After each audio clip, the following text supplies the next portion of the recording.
right, there we go. Esteemed participants, welcome back. We are now going to continue with a unique session, one that while you're listening, I'm sure will make you all feel very, very proud and appreciate the work put into the research in the field of Islamic banking. I don't want to give away too much about this session, so I'm going to introduce it immediately. It is titled Innovation in Islamic Economics, a special session featuring PhD research from Turkish universities in Islamic economics and finance. This special is going to be taking place under the auspices of the Salih Kemal Islamic Economics Award. I'd like to introduce the moderator, the Manager of International Cooperation and Business Development at AlBaraka Forum for Islamic Economy, Mr. Ibrahim Al-Sayyid. Thank you. Thank you very much indeed, Afnan. That was a great morning. We had to listen to the communication strategies in Islamic economy and finance. And here we are providing this session, another special session. In this session, we are aiming to boost and empower, give skills, give space for the PhD students, researchers in Islamic economics and finance, to provide their ideas, to come to talk to us, to tell us about their research, their findings. This is not just a platform as an academic platform. It is a platform to empower you with public skills, public speaking skills, with coming to the people and bring the research. Take insights from them, take comments, which is more importantly to develop your research, which is aiming to develop the future of Islamic economics and finance. So think about it as a research-based and at the same time as practice-based session. So I would like to start by inviting our first speaker from Ibn Khaldun University, the Islamic Economics and Finance Application and Research Center, who is going to talk to us about Turkey Participation Finance Information Center. Please welcome to the stage, Bieza Topoz. Thank you.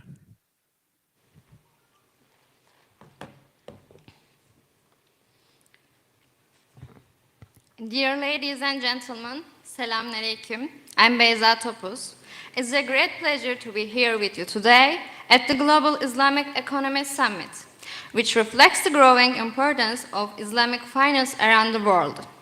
Today, we are going through a time where not just financial tools, but also the values behind them are being rethought.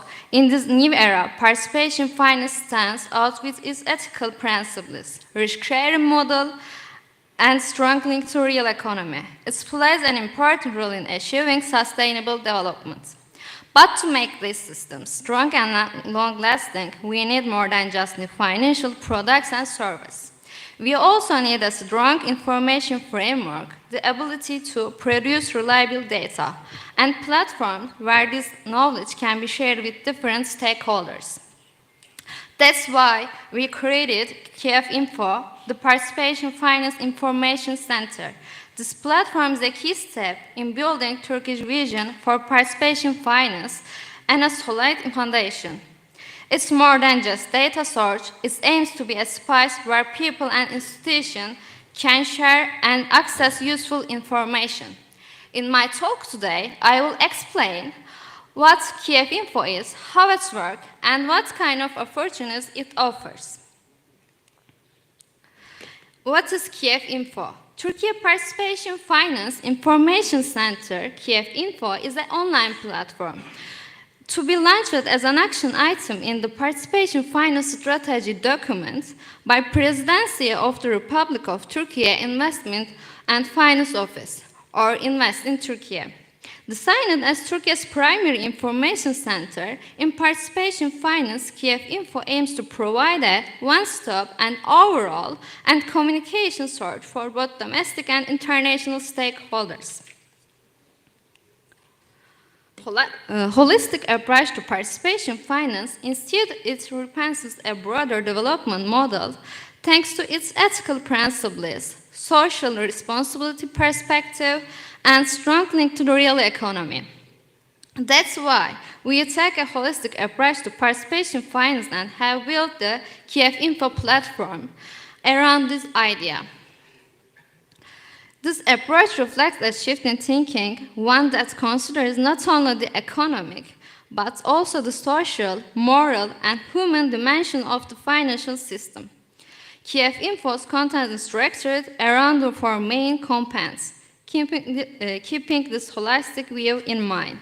Participation finance institution, participation finance bank, development bank, investment bank, sale-based finance companies, participation capital markets, lease certificates, sukuk markets, money and FX markets, investment funds, equity markets, angel investing, private equity, and venture capital, crowdfunding, peer-to-peer systems. Social finance, Vakf, Zeka, Khaldun Hasan, microfinance. Insurance, participation reinsurance companies, private pension system, auto-enrollment systems. KF infrastructure. KF Info organizes its content based on different sector and subfields that allow users to explore specific areas in detail. For example, they can focus only on developments in venture capital or access data related to sukuk markets. Considering the growing importance of data-driven decision-making, the sector-based structure of KF Info is not just about providing information. It also serves as important research for strategic planning and policy development. The content will be further classified as per the following sector and areas. Generally, participation banking, participation capital markets, participation insurance, participation social finance, participation-based fintech, Sharia governance, halal value chain. Example from around the world, the institutionalization and sustainable development of participation finance cannot really solely on national efforts. It also requires carefully analyzing global best practice. In this context, one of KF Info's key functions is to show comparative insight from leading countries in Islamic finance and to assess which aspect can be applied in Turkey. In this regard, Malaysia offers a well-integrated Islamic finance structure supported by a strong regulatory framework, institutional mechanism, like the Malaysia International Islamic Financial Center, and strategic policy document development under the leadership of Bank Negara Malaysia. For example, in this platform, not only financial service, but also thematic areas such as social finance, participation-based insurance, Islamic financial technologies, sustainability practice, the halal industry, and so on. KF Info goes beyond a traditional database by aiming to create an interactive forum that brings together investors, entrepreneurs, and experts. Through this approach, we aim to build an ecosystem-based investment culture within the participation finance sector. KF Info Forums aims to provide more effective access to information and communication for users by bringing financial sector stakeholders together in a single platform. It also has the potential to be an information sharing platform that includes education opportunities for academic and students. For investors, KF Info Forum will not only be an information and communication center, but also an innovative platform where they can find the right business partners, develop project, and gain sectoral depth. The slide shows a similar example that inspired the platform. Now, project will be implemented under the coordination of Ibn Khaldun University, supported by Presidency of the Republic of Turkey Investment and Finance Office, or Invest in Turkey. The project aims to strengthen the strategic information structure of the participation finance ecosystem. Inshallah, this platform will help the sector grow. Thank you for listening to me.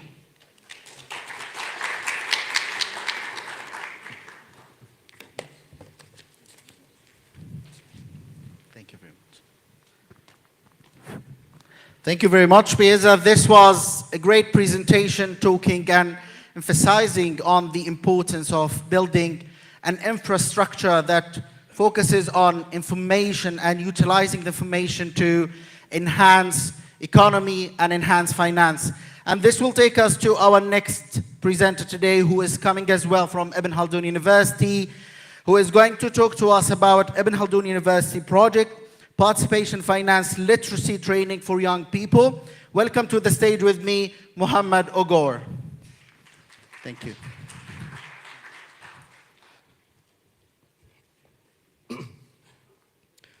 Bismillah. First, I would like to greet you, dear participants, and express my gratitude to those who organized this event. And in this presentation, I would like to introduce you to a project organized by Ibn Khaldun University. And the project's title is, as you can see, Participation Finance Literacy Training for Young People. It's an Erasmus Plus project, and the project code type is KA 154. And the project duration is going to be 12 months, and the event duration is going to be at 3 different cities, 4 days, and total of 12 days. And the number of participants are going to be 40 people from each province. So after this brief introduction, I would like to get to the structure of the project. Now, the project will be realized in 2 phases, online and face-to-face, under the name Participation Finance Training Project. The first phase is going to be basic level participation finance training. In this phase of the project, undergraduate students who applied and were accepted through e-government or e-devlet in Turkish, and Erasmus Plus Crane and SALTA portals will receive a 4-week basic online participation finance training through digital content videos prepared from basic topics. The training will focus on the basic principles of the participation finance system, sustainability, and social impact. The training videos will be supported with printed material, and students' achievements will be measured by applying an online exam once a week. This phase will include online dialogue sessions with experts from the sector to develop innovative policy ideas to increase youth financial literacy and participation in the sector. Participants who successfully complete the first phase will be awarded the Participation Finance Foundation Level Certificate. This was the first phase, and the second phase is going to be intermediate level participation finance training and sector dialogue. Students who successfully complete the basic level and receive the highest score will receive face-to-face training on more comprehensive topics of participation finance within the scope of the 4-day project event in 3 different cities. The workshops and seminars will cover intermediate level sustainable finance, social benefit, and youth financial inclusion. At the end of each event, a quiz will be held, and participants who successfully complete the trainings will be given Participation Finance Intermediate Level Certificate and Youth Pass Certificate. Intermediate level participation finance training will be provided at the Project Summit events organized in Istanbul, Konya, and Gaziantep in Turkey. At the end of the training, participants will be given the opportunity to develop financial projects that will contribute to Europe's digital integration and sustainable development goals.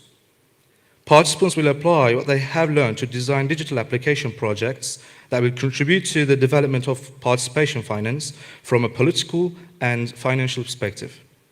The design projects will be evaluated by a commission, and a 2-day project development camp will be organized in cooperation with Ibn Khaldun University for the pre-selected projects.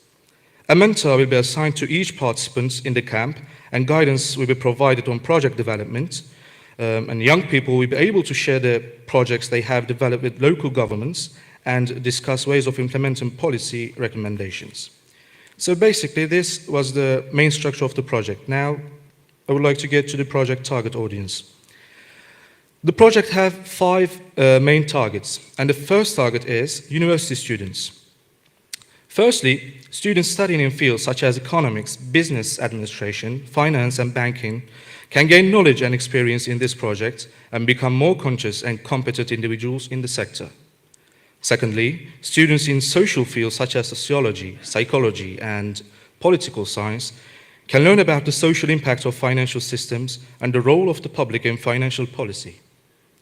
Thirdly, students in law faculty can benefit from this project to gain knowledge on the legal aspects of financial regulations and policies. They can also contribute to their careers by understanding the legal framework of financial agreements. And lastly, students in engineering and technology faculties can learn how technology is integrated into the financial sector by gaining experience in developing digital competencies and using digital tools in this project. The second target is young people without education or university graduates. Firstly, young people who are not university graduates but are interested in entrepreneurship or business can be better equipped to step into the business world by learning about financial management and entrepreneurship. Secondly, vocational school students and graduates who have received short-term training can become more prepared for business life by improving their financial literacy knowledge. And lastly, young people who do not have a university education or have not completed their education can develop their own entrepreneurial ideas or gain an advantage in finding a job by gaining knowledge about financial information and policy-making processes. The third target is young professionals from various fields. Firstly, young professionals who want to specialize in participation finance can expand their professional knowledge and experience with this project. Secondly, young people working in non-governmental organizations can develop social financial literacy projects and raise public awareness on financial awareness.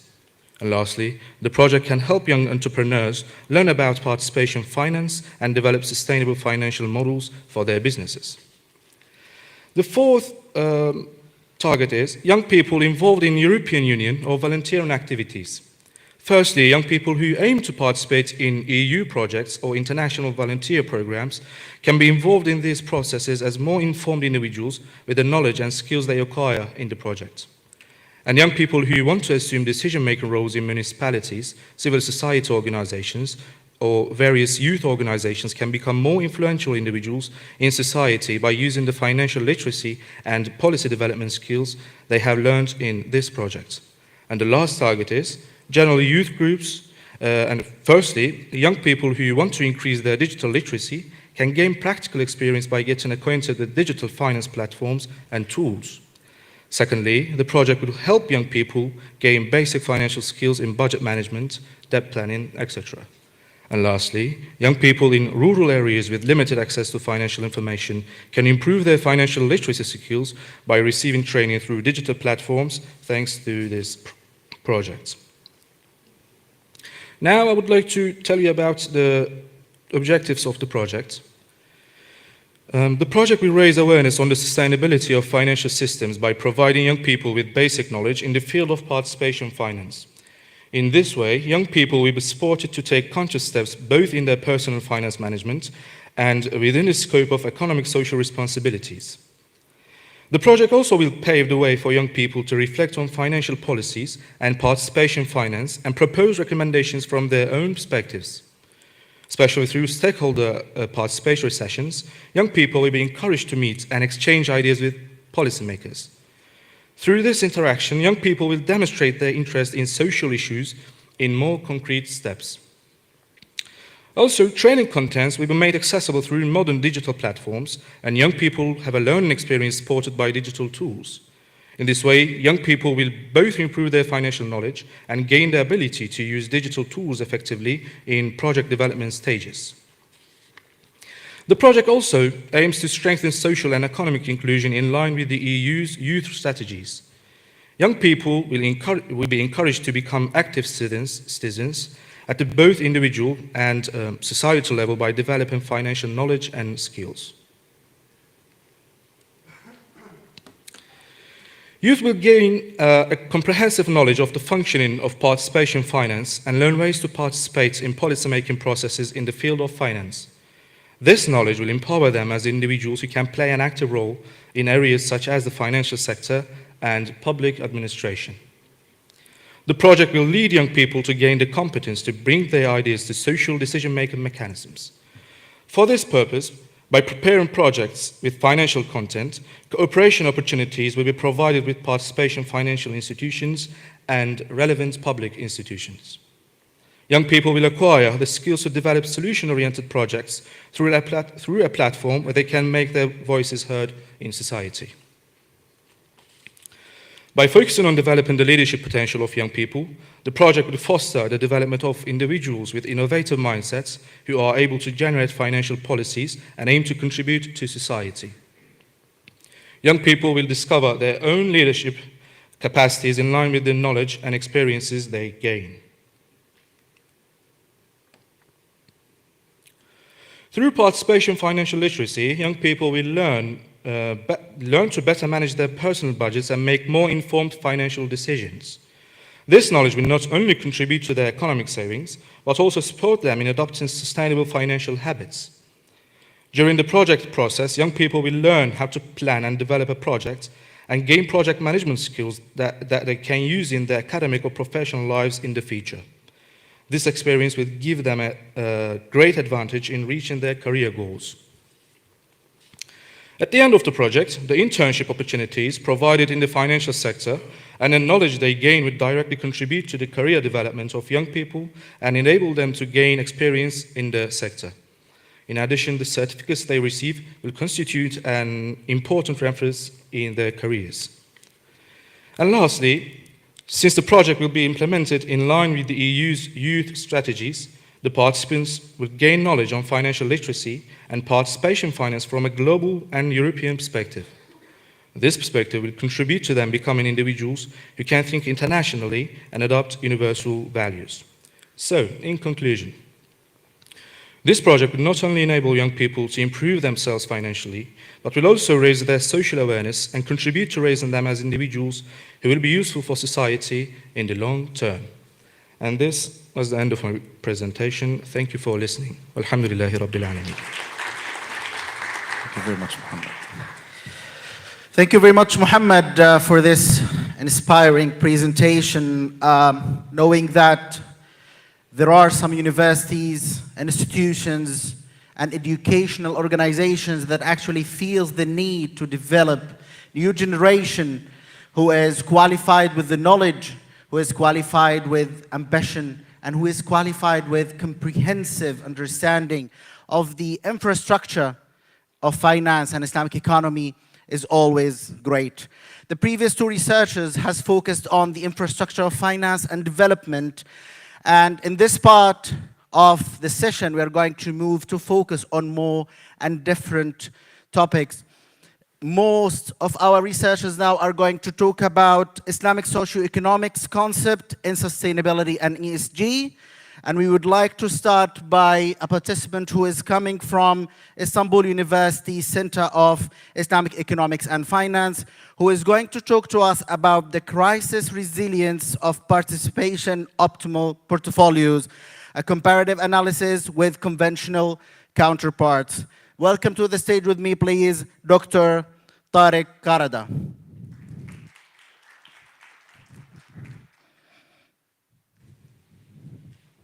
Thank you. Assalamu alaikum. I respectfully greet the participants and the organizer of this summit. My name is Tariq Karada. Today, I will present you our work which we conducted in Islamic portfolio and risk management area. In this work, we studied the crisis resilience of optimal participation portfolios in Borsa Istanbul. So our research problematic is that our optimal participation portfolios on Borsa Istanbul at least as resilient to stock market crisis as optimal conventional portfolios. As you know, in Turkey, we use participation term to refer to Islamic finance products. So what I call participation here can be regarded as Islamic also. To construct the optimal portfolios, we used Markowitz optimization model, and on the efficient frontier, we regarded the minimum risk portfolios and tangency portfolios to do the analysis. We conducted the study under 3 investment strategies to see the different effects of the model. So in the first strategy, there is no minimum and maximum upper bounds for the stocks in the portfolio. That means that the portfolio can consist only even one stock.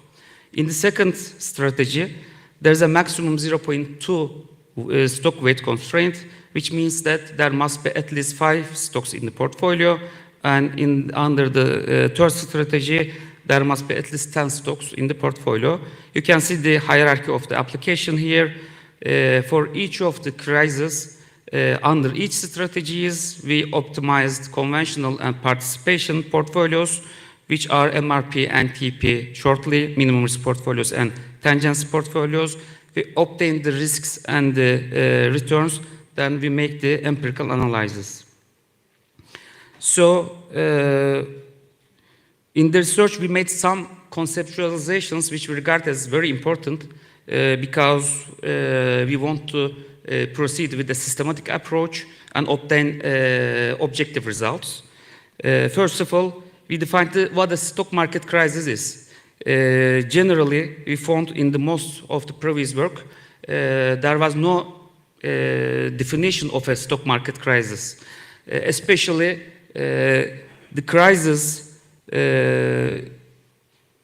Instead, the time periods in the risk literatures or among the market practitioners, professionals are used as the crisis. So in this study, we benefited from Patel and Sarkar and Mishkin and White. We improved their definition of crisis, and we made a definition of stock market crisis as a decline of 20% or more in the stock market due to uncertainties arising from various developments in politics, economics, social, or natural events. So then the crisis period is the time period between the beginning and end of the crisis. Beginning of the crisis is the first month, following the month of the highest close since the end of the recovery period of the previous crisis, and end of the crisis is the month of the lowest closing from the beginning of the relevant crisis period. Recovery period is the period that begins with the end of the crisis until when the losses incurred during the crisis period are recovered again. You can see in the image an illustration of the concepts I mentioned. And the most important concept is the crisis resilience concept. So we defined the crisis resilience of a portfolio as the situation of the average monthly return of a portfolio to be higher than or equal to the average monthly return of another portfolio during a crisis period. And at the same time, the risk of the first portfolio to be less than or equal to the risk of the second portfolio. So, as you can see, this is a comparative concept. We compare the optimal participation portfolio to a benchmark, and it consists of two elements, risk and return. So based on our definition of the crisis periods, we identified 3 crises in Borsa Istanbul between 2011 and 2024. The first one is the first one starts with May of 2013 to January of 2014, and at that period, Gezi Park crisis was the most important agenda in Turkey. So it affected the stock market as well. The second one is from February of 2018 until October of 2018. As you know, this was the days of Pastor Brunson trial, and it affected the stock market and Turkish lira deeply. And the last one is COVID-19 crisis, which affected the whole stock markets globally, and it just lasted 2 months, according to our definition. So within the sample period, we also identified 2 important declines, but we cannot fit them to our definition of market crisis. Instead, we regarded them as the correction periods, and we use that periods as the robustness result of our model. So let's talk a bit about the data set. We take the conventional investment universe as these 30 stocks. The participation investment universe is taken as the participation 30 stocks. Data is obtained from this data store until 2015, and after that there was no data. We got the data from investic.com after that date. So we conducted the analysis on the longest period of overlap to make a comparison. Monthly adjusted closing price log returns are used for the modeling. And the most important assumption of the Markowitz model is normality. We check the normality and we confirmed it with the data set. And Turkey 2-year government bond is used as the risk-free asset. So to simplify the problem, we made some assumptions. The important ones are that stock returns collectively follow a multivariate normal distribution. The log return of the portfolio is the weighted average sum of the constituents. And in each of the crisis periods, we use the constituent index components of the first day of the first month. During the month, we regarded the changes. And there are no commissions, taxes, or other operating costs, and the market is fully efficient. So our hypothesis is that optimal participation portfolios are at least as resilient to crisis as optimal conventional portfolios. We named this hypothesis as the main hypothesis. So based on our concept, we divided this main hypothesis into two sub-hypotheses. One of them regarded to the return. So sub-hypothesis one is optimal participation portfolios have average returns at least as high as optimal conventional portfolios. The second sub-hypothesis regards the risk. So optimal participation portfolios have at most as much risk as optimal conventional portfolios during the crisis. So here is the results. These are the descriptive results. We optimized the portfolios and we, based on the weights of the output, we calculated the real returns. So as you can see, we highlighted the superior portfolio group with green shadow. For example, in Gezi Park crisis in S1, conventional optimal portfolio has a higher return, and participation optimal portfolio has a lower risk. So this is acceptable, this is expected, because this is a risk-return trade-off. The more the risk, the more the return. But what is interesting here is that, as you can see, almost two-thirds of the results, participation portfolios showed higher returns and lower risks. We interpreted this as their efficiency. They are more efficient than the conventional ones. So this is the average portfolio sizes to see the diversification levels. Except two cases, in all of the portfolios, participation portfolios showed more diversifications. This is a good thing. So this is our hypothesis results. The below tables, the previous tables were the descriptive results, but we tested this statistically. As we can see, none of the hypotheses, sub-hypothesis is rejected. So we cannot reject the main hypothesis. And we conclude that optimal participation portfolios are at least as resilient to stock market crisis as conventional ones on BIST over the period of 2011 to 2024. So these are the results of the robustness checks. We conducted the same analysis for the correction periods. As you can see again, participation optimal portfolios showed more efficiency in most of the cases. And again, in the diversification part, it is again more diversified with including more stocks than the conventional ones. This is the hypothesis testing table of the robustness check. Again, we cannot reject the sub-hypothesis and the main hypothesis also. So we can conclude that optimal participation portfolios are at least as resilient as the conventional ones, not only during the crisis, but also other downturns in the market. So in the bottom line, we conclude that rational investors who prefer to invest in line with participation or Islamic finance principles according to their faith and modern portfolio theory as a rational investor should not worry about their resilience of their investments in the crisis. And not only crisis, but also the other downturns, other adjustments period in the stock market in BIST over the last 15 years. Thank you for listening to me. Regards. Thank you very much, Dr. Tariq. Thank you.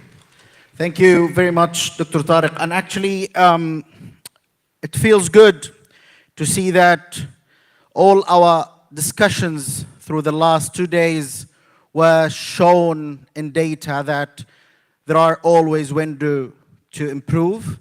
There are always opportunities.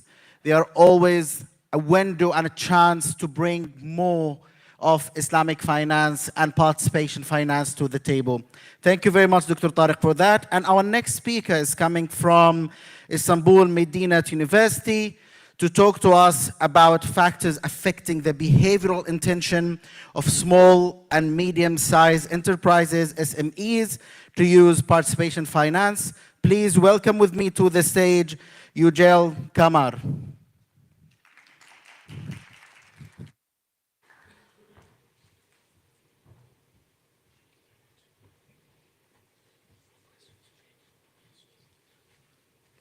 Thank you very much. Actually, I have to make a simple correction. I am from Istanbul University as a PhD student and also lecturer in Istanbul University. And thank you. Bismillahirrahmanirrahim. Assalamu alaikum wa rahmatullahi wa barakatuh. Before starting my presentation, I would like to express my strong solidarity with Gazan people. And I hope in our lifetime, we will see the Hurriyatul Palestine. Thank you. And then I would like to start my presentation. My presentation is a part of my PhD work in Istanbul University. My PhD work has 4 parts, 4 stages. And today's presentation is the 3rd stage of my PhD work. Actually, my aim was to understand what drives SMEs, small and medium enterprises managers or decision makers' decisions to choose to use Islamic finance. So, my first motivation for the research is, as in the morning session it was correctly stressed and pointed out, that we have to go beyond numbers, okay? This was my very best motivation for my work. And also go beyond financial data and focus on human nature, human psychology. And after that, I would like to investigate how subjective norms, perceived behavioral control, PBC, attitudes and past experiences influence behavioral intentions of financial decision makers of SMEs to use Islamic finance. Of course, I said that my work has 4 stages, and before this 3rd stage, we made 2 preliminary works in the thesis. First one, to investigate how SMEs that use Islamic finance products, are they doing better or worse compared to companies using conventional finance products? So for that work, we focus on companies which are listed in industrial SMEs industrial index in stock market in Istanbul. That was 42 companies. Apart from the risk exposure, we find out that they are not doing better. So they have lack of competition against companies who doesn't use Islamic finance products. So this brought us to another questions. The companies using Islamic finance products are lacking of competency. So how we will encourage them to use Islamic finance products? So this also in turn brings us another question, that we should focus on the human. Because I believe that every financial decision is made by a human. So if you understand the motivations of these decision makers, we can do something to increase the use of Islamic finance by these companies. So our second work was to develop a scale for our main work. So we developed our scale and named that scale that the intention of decision makers of SMEs towards use of participation finance products. So we made all these econometric work before the main survey, and the results are corrected us. And the conclusion was that we can use that preliminary scale for our main work. And after this scale, we used that scale for our main work, and our primary theory was Isaac Eisen's theory of planned behavior, and also extended version of this theory. Why we choose that theory, TPB? Because for attitudes or intention research, this is the mostly used theory in the world. And it's very well fit with our work. And this theory says that subject nerves perceive behavioral control, attitudes, and past experiences strongly affect the person intention to make some behavior. Okay? Of course, there are other factors that affect this intention, but I limited my work with these four. The first three are the essentials of Eisen's work, and the fourth one is the one which is added later. So we have four hypotheses, and all these hypotheses says us that subjective nerves, PBC, attitudes, past experiences significantly affect behavioral intention of the people. So let me talk about what these concepts are.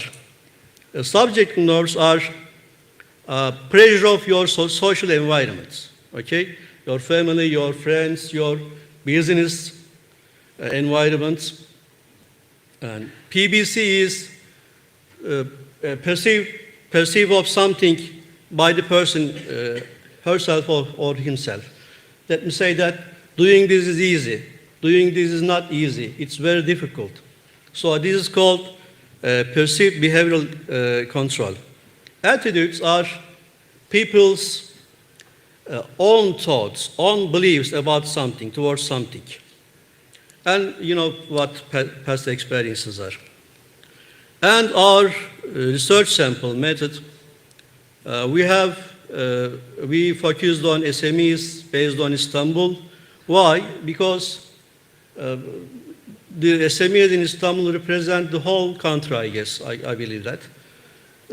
We have 592 respondents in the survey, online survey, and we used 52 questions in Likert scale. Actually, it was 57, but we have to reduce these to 52. And for our research, we used SPSS and Israel for the economic and statistical research. Sorry. Okay. And you see in the screen the fitting values and scale of reliability. And all these values says us the model is convenient to make this research. Data is aligned with the model. Okay, so there's no problem in terms of our research. And let's talk about the demographics. We have 73% male respondents and 27% female. And education levels you see on the screen. Actually, there is an interesting thing here. We will talk about this. And top sectors are technology, healthcare, and fast-moving consuming goods. And average age is 41, and average experience is 18, almost 19.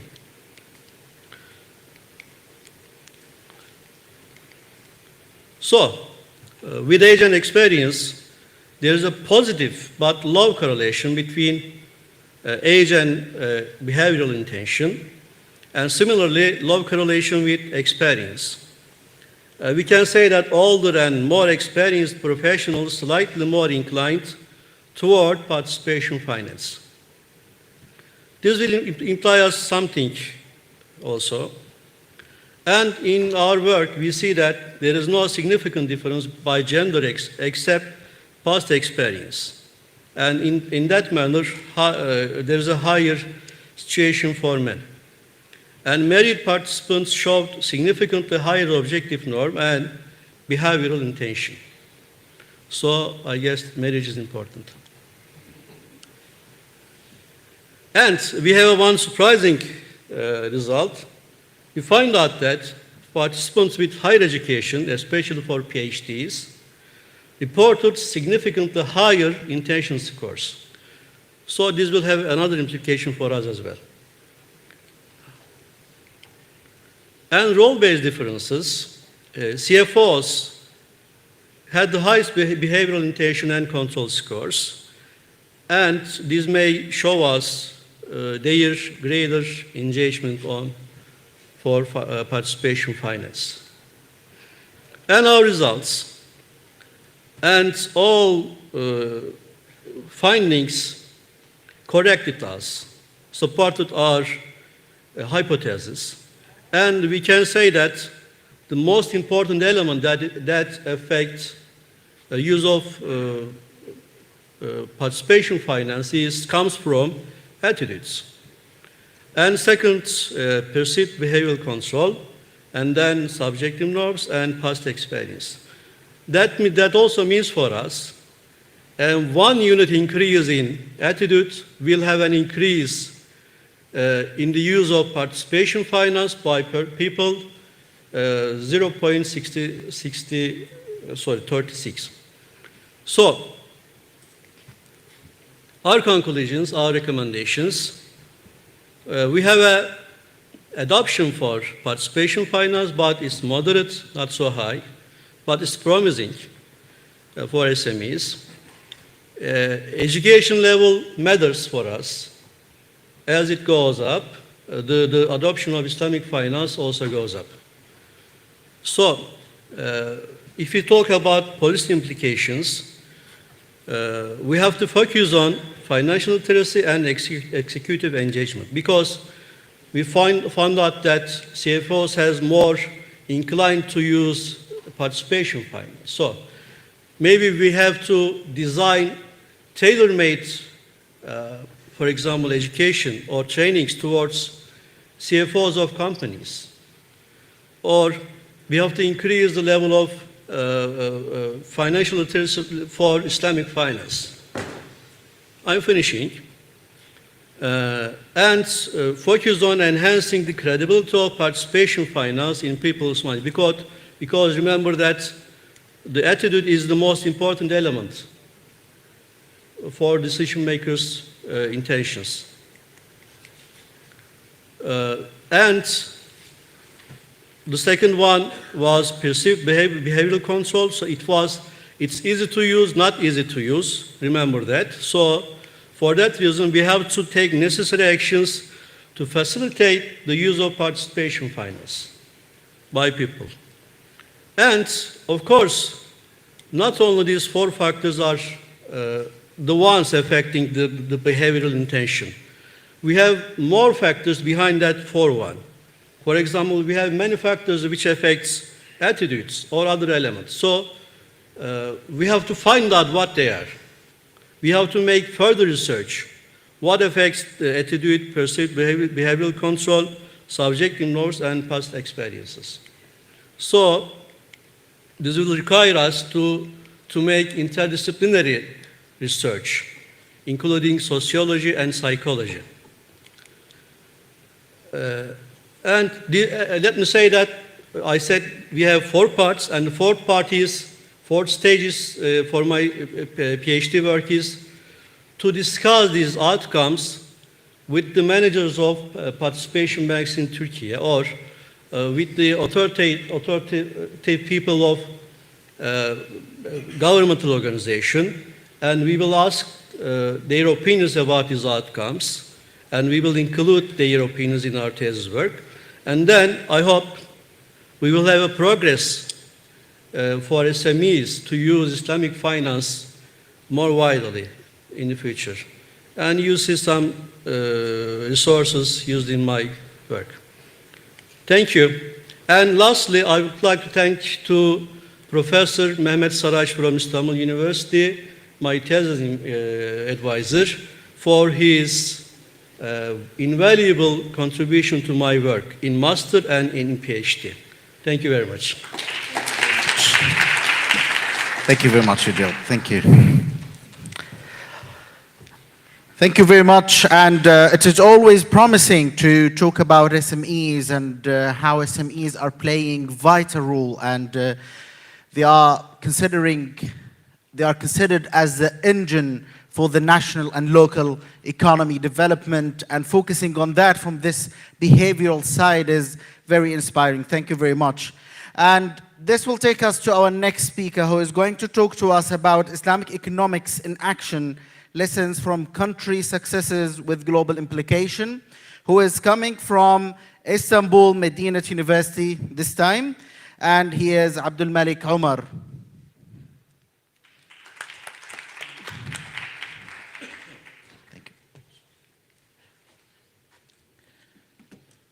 Assalamu alaikum. First of all, thank you for this opportunity that you've given me to be with you here today. And I'll be talking about Islamic economics in action, lessons from country successes with global implication. And I'll actually be using inferences from what you observed, from how they have applied, and what were the results. And maybe before I start my presentation, maybe I should first make a little inference from our audience. If I may ask a simple question, how many of us here are not Muslims? Maybe by a simple point of hand. How many of us here are not Muslims? By a simple point of hand, I'm not seeing any. So how are we global? And where are the rest when all the poor here are only Muslims? What about the Christians and the Hindus, when our objective is to go globally, as our main agenda here is today? Now, my presentation will be based on 5 pillars, and the first pillar will be aligning Islamic finance with global trends. The second one is facilitating stakeholder cooperation. The third one, solving economic inequalities, of course, with Islamic economics. And the fourth one is forward-looking investment strategies. Now, to begin with our first pillar, leveraging Sukuk for sustainable finance. And my main objective to point here is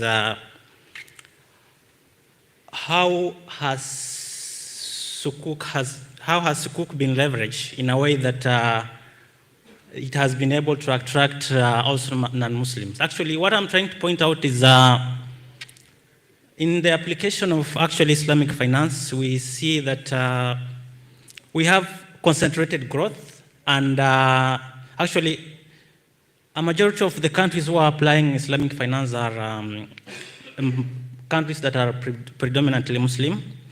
And actually, if I would also break it, we first have concentrated among Muslims. We have a significant majority held by GCC countries. Then we have Muslims countries, and then the third one, we almost have mild or almost non-existent application of Islamic finance in countries that are not Muslim or that are not predominantly Muslim.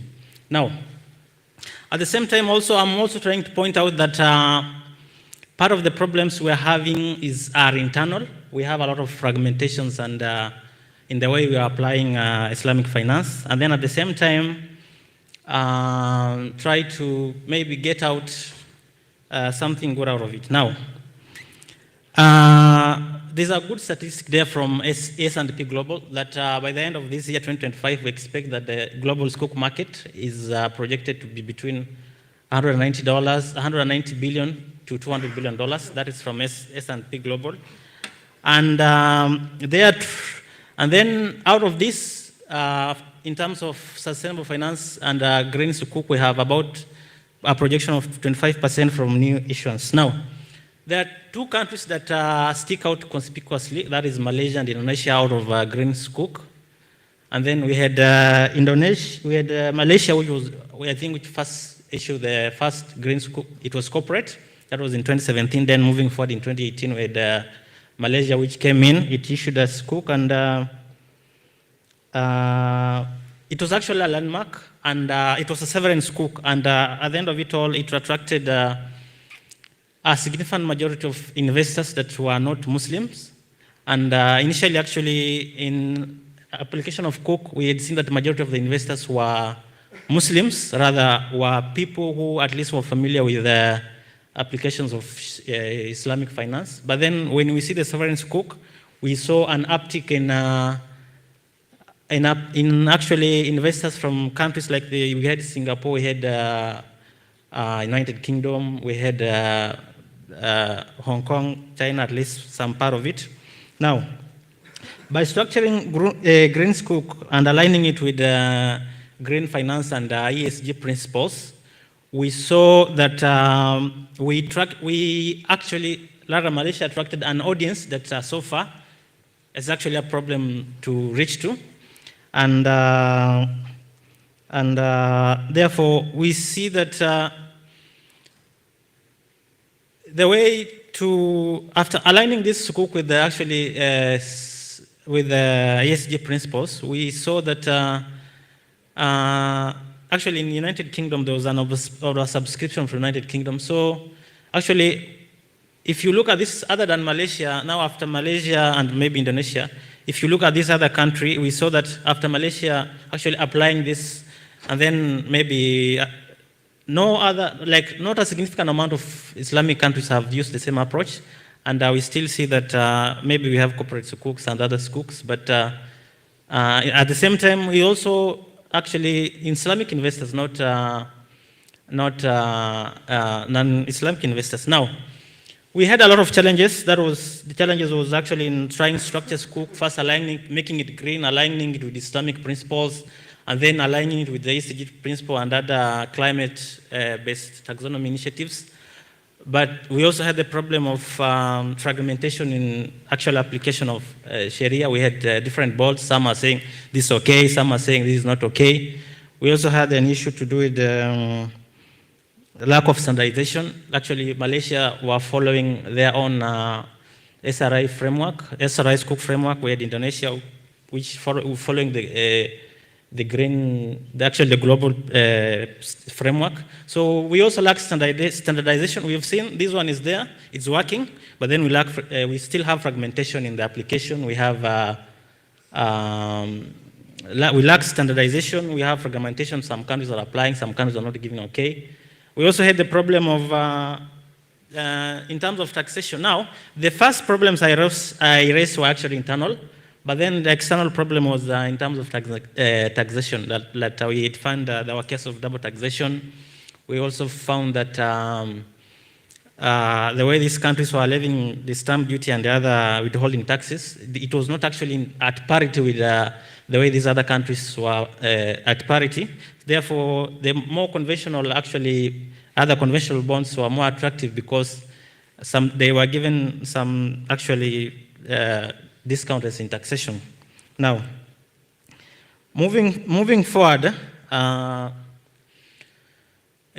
adopting digital transformation. Now, we are always talking about innovations, but as at now, there are thousands and thousands of innovations in Islamic finance, and unfortunately, they exist in the shadows. And I think we are waiting for, I don't know what, bigger things that we have. Some little innovation, actually not so little, it's actually the problem of scaling up. As we see the blockchain, we have the smart contracts that Saudi Arabia is applying the Sharia blockchain for mobile financing that actually is easy the actual reduced time for actually carrying out this process, where the platforms like Wahed and Rakami that was Pakistan, we had Indonesia, P2P lending, that is, at least as we're speaking now, it's serving 480 cities. Then we had Malaysia's fintech sandbox that since 2020, we have had more than 12% global Islamic banking share, now. Actually, with digital transformation, we are talking about financial inclusivity, but actually the secret with inclusivity lies with digital transformation. Just a case in point, I come from Kenya, and that is 2022, the incumbent government, actually, they proposed, they actually put into effect a Hustler Fund. It was a microfinance-based facility, and the intention was to provide some funds for the hustlers, other the MSMEs. Now, remember, these are developing country, and actually some part of the country, actually smartphones are a luxury. And then what the government does, it introduces this hustler fund, and then it makes it mobile-based. And not actually smartphones only, but we had the little banner phones. So the government showcased the banner phone, and during the first day of this hustler fund, I think $3.3 million, the first day, $3.3 million was transacted. By the end of the 40 days actually, after the first day, we were talking about around $114 million. And total of transactions with around 25 million Kenyans were actually banked. We had a significant number of unbanked Muslims, but within 40 days, we had banked around 25 million Kenyans with a simple technology and support from the government. Now, secret to inclusivity is therefore lies with financial technology, and we already have the inventions. The only problem we have is scaling the innovations, because we see there's one that is in Pakistan, or one is here in Turkey, one is in Qatar, but now if it's only working in Qatar, it cannot be allowed to work maybe, say, in UAE or some other country, something like that. Now the thing is upscaling, and then we also have about the fintech hubs, maybe in very in active cities like Karachi, Pakistan, Istanbul, and among other cities. Now, moving forwards, harmonized standards. Now, we all agree that in the application of Sharia, we have, of course, we have boards. We have banks within boards. We have boards within country, and we have one that international boards. But then one of the greatest problems that we are facing today, we have fragmentation in the rulings that are given by this board. Now, across this jurisdiction, you might find that one country, or rather one Sharia board, is okaying a certain, like we say, takawaful. Islamic board within one country saying it's okay, then the other country saying no. Or say, mostly, for example, for digital-based assets, I'm talking about crypto and blockchain-based assets, we find one country saying it's okay to apply blockchain, the other country saying no, but then we are all under one Sharia. So actually, the conflicts here are impeding the way our global approach to ensuring that we are progressing Islamic finance. Now, the impact, as I've pointed out, if we standardize such differences, the fragmentation, such as in the cross-border scope, we reduce issuance timelines by 40%. We will attract more than $50 billion in conventional investor capital, reduce fatwa conflicts, because we have fatwa fatigue because of the conflict and the fragmentation ruling. And then we can also boost our assets under management from around 10 billion as 2024 to around 50 billion. Now, moving forward, just winding up, we had stakeholder cooperations. We need systems, and for Islamic economics proper, we need systems, and from systems we need partnerships. My case study was Division 2030, the whooping $180 billion mortgage-backed sukuk. the government played its role. We had a lot of overhaul in mortgage laws, and then at the end of it all, with a rise in home ownership from 47 to 67%. And then that one is an example, for Turkey, it's just an example I gave, I suggested something like that. Then actionable step was to draft PP guidelines to project guideline from SAB for countries that can use. Now, for global events, I think most of the people say that if we are doing conferences, we are always talking, but I think sometimes we tend to underestimate. I don't know if a survey was done by the organizers of this event, if we will compare maybe partnership rather than networks that were created from the first AlBaraka Summit and the second AlBaraka Summit. I'm sure if a survey was conducted or if it will be conducted, then you will find that a lot of networking was done here. And then we also had, we expect, like, I said initially that we had fragmentation and digital asset. We're expecting for the 2025 in Jakarta, Indonesia.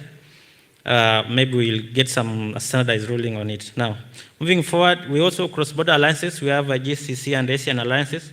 When Kuwait Finance entered Malaysia, we had a growth of 200% in their assets. We had Singapore managing a wealth hub, managing wealth for Islamic finance.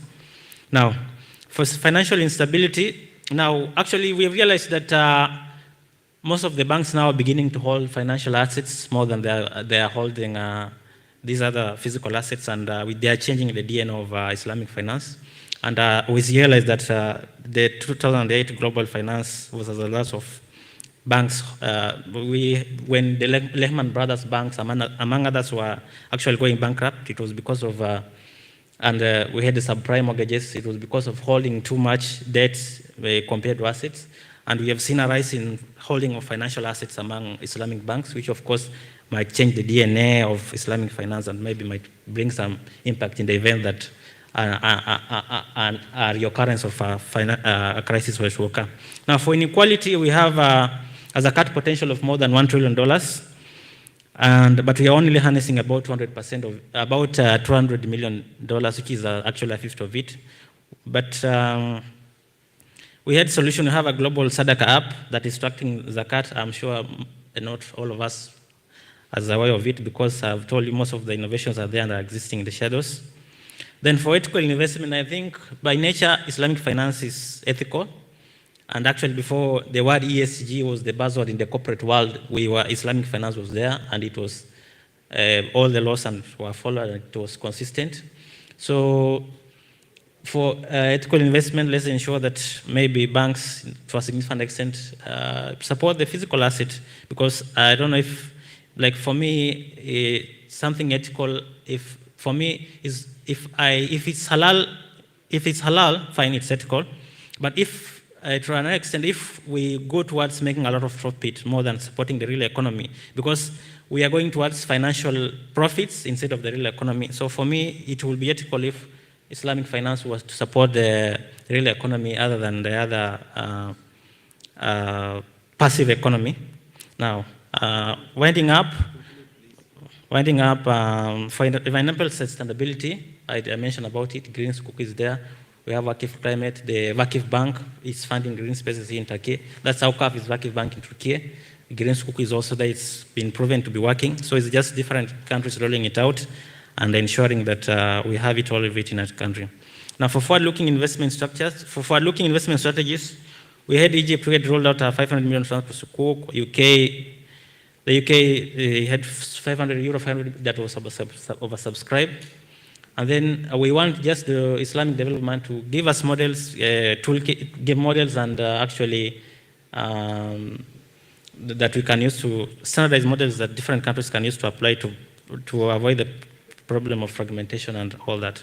Now moving forward, for healthcare and education, because we don't want to leave anybody behind, Zakat and Wakif Tech, we have Pakistan Sahat Kahan that is funding telemedicine, that is Wakif that is funding healthcare. So different countries, we should roll this out to ensure that we do not leave everybody behind, because if we move, we should move as a team. And that is all. Thank you. Thank you very much, Abdul Malik, for this great presentation talking about the future trends, the green economy. And if I would like to say something or final comment about this, I cannot. And why is that? Because we have our speaker, Dr. Mu'taz Abu Jaib here, who is more expert than me in fintech and digital finance. So if anyone would like to say something about this, so better him do.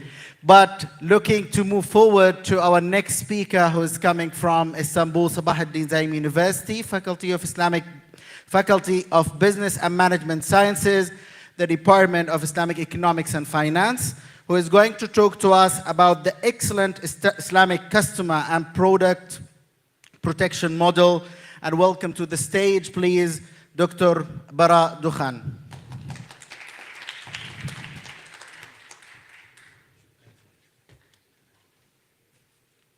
Assalamu alaikum wa barakatuh. So this is how it looks, right?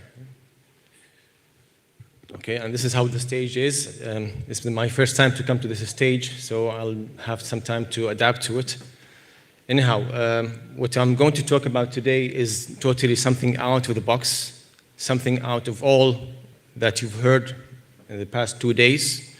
We've been listening to people talking about contemporary financial solutions.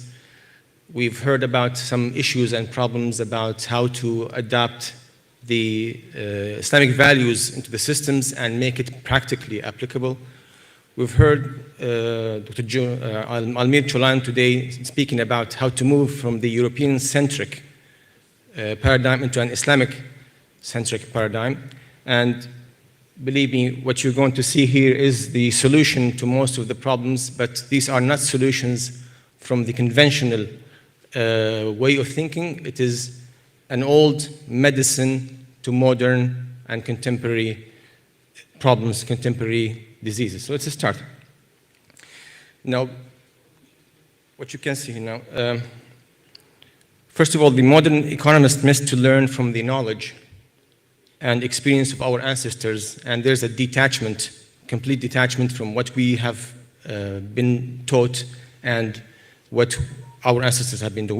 We have more than 1,200 years of good economical practices, at least in the Islamic world, since the prophecy of Prophet Muhammad ﷺ until the westernization of the Ottoman Empire, which we are supposed to learn from. There's a big data, big knowledge, but we detach that just to go and start into new baby steps. So what's the result? We are facing a continuous cycle of failures in the economic sessions. So we have, these economic failures, the financial crises, have become part even of our DNA, of our financial and modern economic DNA. We call them business cycles.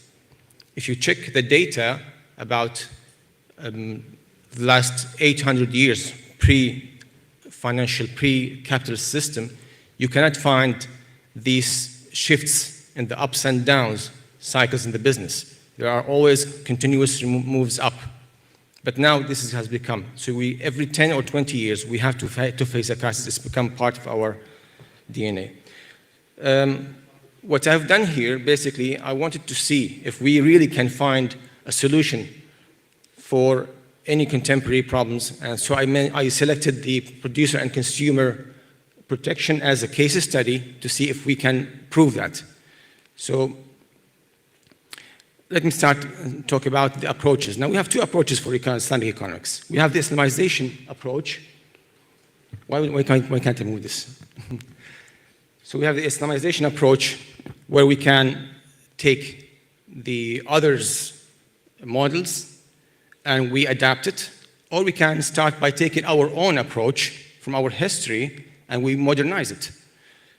When do we do the Islamization? We do the Islamization if we do not have practices that are already implemented in hands. For example, this was a case of the first Khilafah, when Umar ibn Khattab came and he found out that we need to record the diwans. So we have initiated the diwans. We borrowed that from the Byzantines and from the Persians. The coinage, we used the golden dinar and the silver dirham of the Persians and the Byzantines. The postal system, the barid, it's always like that. But now we have more than 1,200 years of success, behind success in all fields. We've been leaders of the world, but we detached from that, we ditch it, and now we're starting again from zero. Why do we do the resetting? Why do we do the history zeroing? Instead, we need to use the other method, which is the modernization of our historical practices. And this has been, in fact, implemented by the Japanese. The Japanese, I don't know if there's anybody from quality management here. The Japanese have shifted the quality management realm only by using their own historical heritage. They call it as the Kaizen. The Moda, the Muri, it's the Toyota quality management system. They borrowed it from their heritage, and now it's become the norm of quality management system. Let's talk now about our topic. Now we know that what is the modern issue of producers? These are some data. So producers, data shows that 50% of the producers cannot sustain 5 years. Within 10 years, only 10% stay in the market. That's a lot of costs. That's costing us a lot. Every business that closes means that we have investors behind them that are losing their money. So that's an economic cost that we are not paying attention to. Now, when I go into the consumers, and the consumers that you can see from this chart, these are just the frauds. The fraud numbers are increasing year by year. So no action, no modern action, no modern medicine is able to solve this problem, to cure this disease. These are the costs that you can see. Now, in the UK, for example, for the consumers, in 2018, 123 million consumer problems have been reported. It has been reported. I'm not talking about the ones that have been actually happening. 3 years after that, this number has doubled. What does that show us? We cannot even solve the problem of our consumers. And what is the cost on the economy? 165 billion US dollars total consumer losses. These are direct consumer losses impacting the economy only in the UK and USA between 2021 and 2023. We need a solution out of the box. The modern solutions are not solving our problems. So why don't we look at let's look at the root causes. By the way, this is my thesis. And I've done a lot of analysis. I'm not going to go through the data that we've been analyzing, just because the time does not allow. So usually what we do, we took the problems, we created the root cause analysis. What you can see here is basically I would like to draw your attention into the producers. This one. The root cause behind the producers, what is the main root cause? It's the ethics and principles within the producers. Producers are behaving unethically.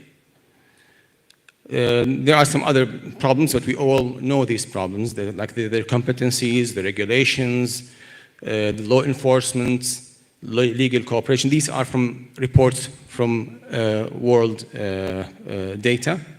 We have issues with the consumer. I don't want to go to that now. Let me go into how we solve that. What we did basically here, we took the Istanbul court records, Istanbul Kayıt Sicilleri, between the year 1618 and 1842. That's exactly what is available in the internet, basically. So we took these data, we took these records, more than 12,295 court cases. We've analyzed them to find out how many of them are consumer and producer commercial cases. So only out of these 12,300 court cases, only 751 are commercial related court problems. If you compare that to the numbers that we've just shown before, it's nothing. So 6% of all of these cases are either consumer problems or producer problems. a lot of analysis has been done there, but I don't want to draw your attention to these three categories. Now, what is the system that has been successfully implemented to eradicate these problems?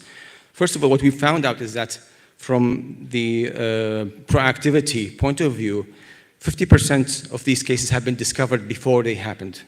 And if you multiply that by how many problems have been reduced, or how many problems have been eliminated, because they have been eliminated before they reach the market, in some studies they show every problem caused before it reaches the market, it stops 41 problems. If you do the numbers, you find out that 98% of the problems have been eradicated proactively.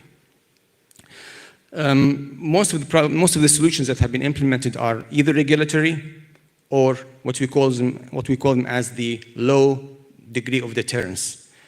The only difference between here and the modern system is that we are having a gradually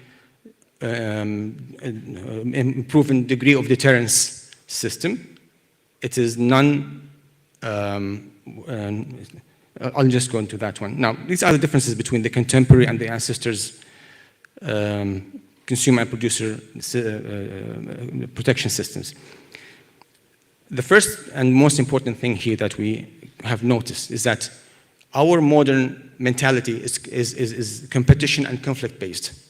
We are taught how to compete amongst each other from being as children in school.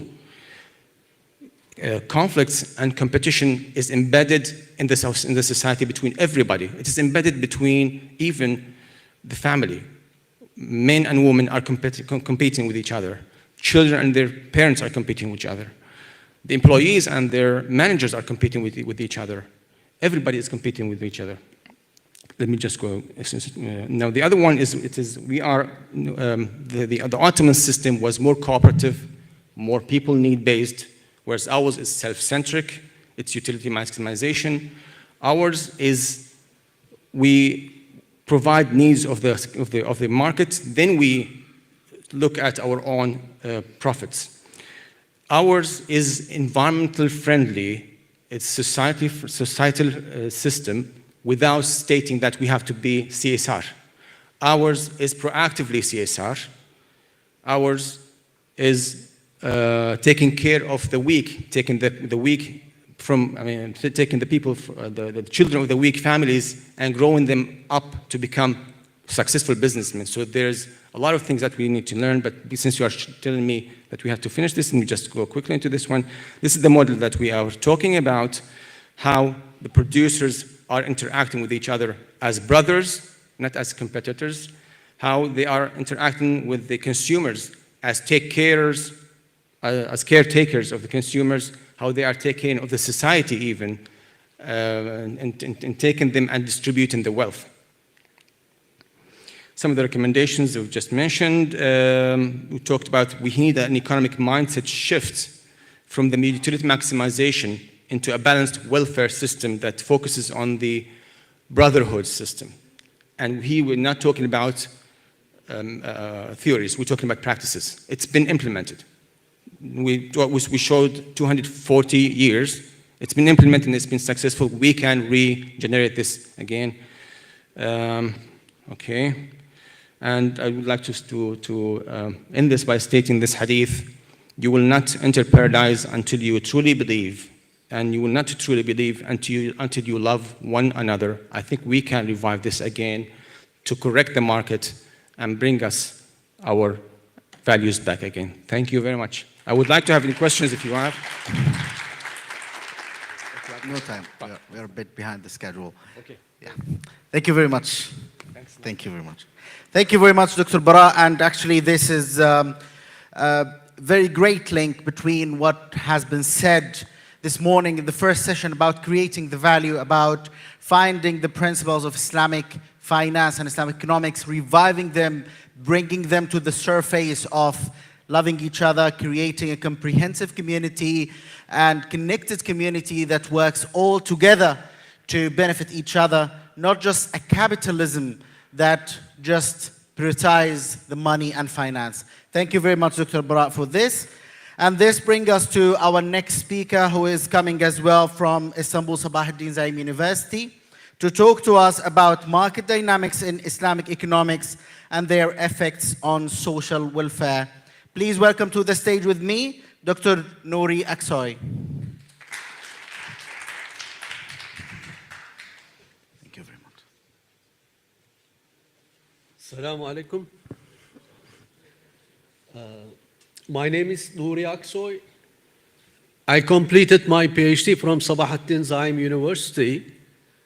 So today I will try to summarize the contents of my thesis briefly. Inshallah, I can do that.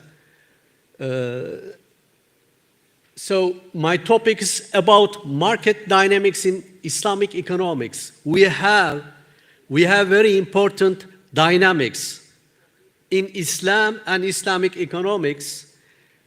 I took all these dynamics into account and analyzed how they affect our social welfare theoretically. Okay, it is a theoretical, doctrinal study, let's say, and I proposed some models, some organizational structures to improve some problems that our current economic system has been encountering, such as income distribution, uncome income distribution, inefficiency in the market in terms of cost inefficiency due to interest-bearing transactions, risk transfer transactions, because today's everybody is trying to transfer the risk to others to get a fixed benefit, to get a fixed return. Okay, this is also another problem. We are talking about crisis,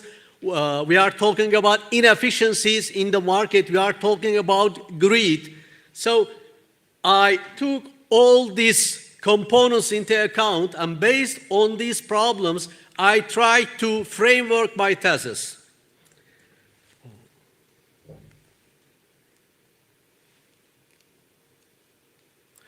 So the framework of the thesis is that we have social welfare institutions. State is one of them, but I didn't study state. Maybe it is very important. There are some studies who is studying the role of the state in Islamic economics. It's very important. What will be the role of state in Islamic economics? And what will be the role of firms and households? What will be the behaviors of the households and firms in Islamic economics? This is also another important topic for me. And NGOs, waqfs, zakat, sadaqah, third sector, we call it third sector. So what will be the role? There are many studies. So based on this model, I try to work on market. Okay, what is the market? How do we define market? What are the dynamics of the markets in Islamic economics? Okay, these are the main major important instruments, let's say, factors or actors that providing social welfare. Okay, so and my another assumption framework, let's say, is a saying from Nevzat Yalçıntaş. I don't know, maybe some of them, you know him.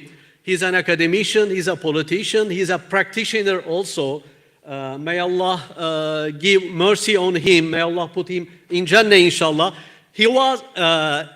I took his statement, and based on the statement, I tried to build my thesis. He said that construction of microeconomic theory, micro structures, let's say, under the Islamic constraints. We have constraints, we have framework. Based on this framework, we are trying to build Islamic economic theory. Okay, so based on this motivation, let's say, I try to build my thesis, and in the meantime, as far as I know, Nevzat Yalçıntaş and Sabahattin Zaim, they are friends. May Allah give mercy on both of them, on all Islamic economists and Islamic financials, or all people who serving Islam, inshallah. May Allah put all of them in Jannah. Okay.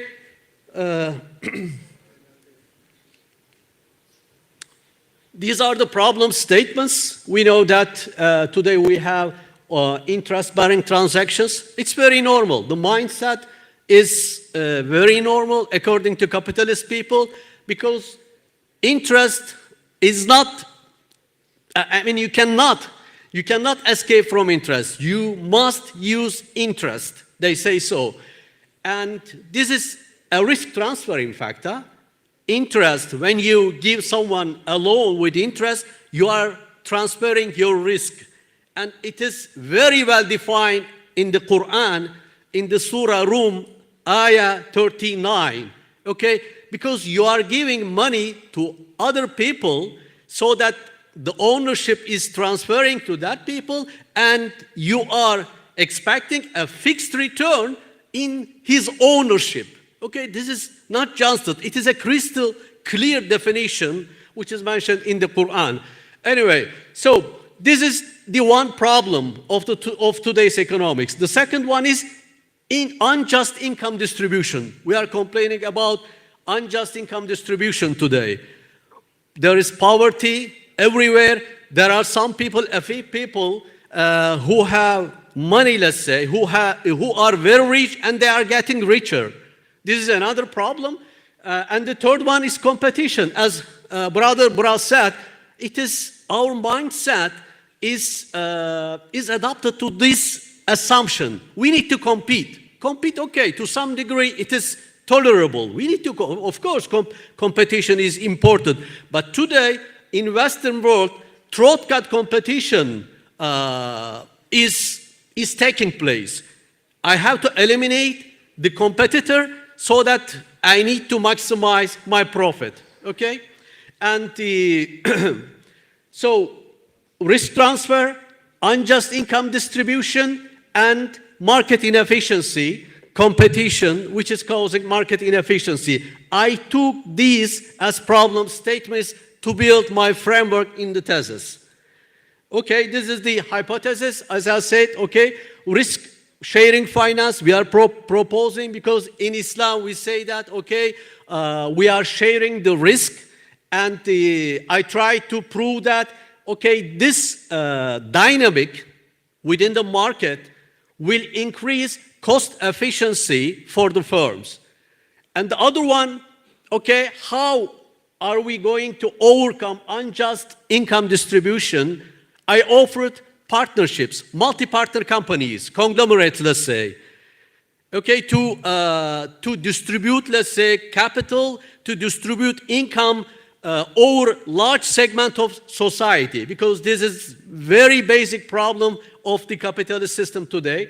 And the other one is the competition.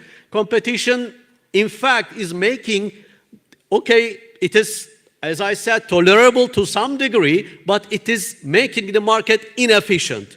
Okay, the market is starting with 10 firms, 15 firms, but at the end of the day, okay, only 3 companies are dominating the market, or 1 company is dominating the market because of the cutthroat competition. Research questions, okay, it's the same. Yeah, risk-sharing finance, partnerships, and cooperation versus competition concepts. I try to discuss all these questions in my thesis as dynamics of the markets, because market is an, let's say, very important factor in providing social welfare, and within the Islamic economics framework, I discussed their role.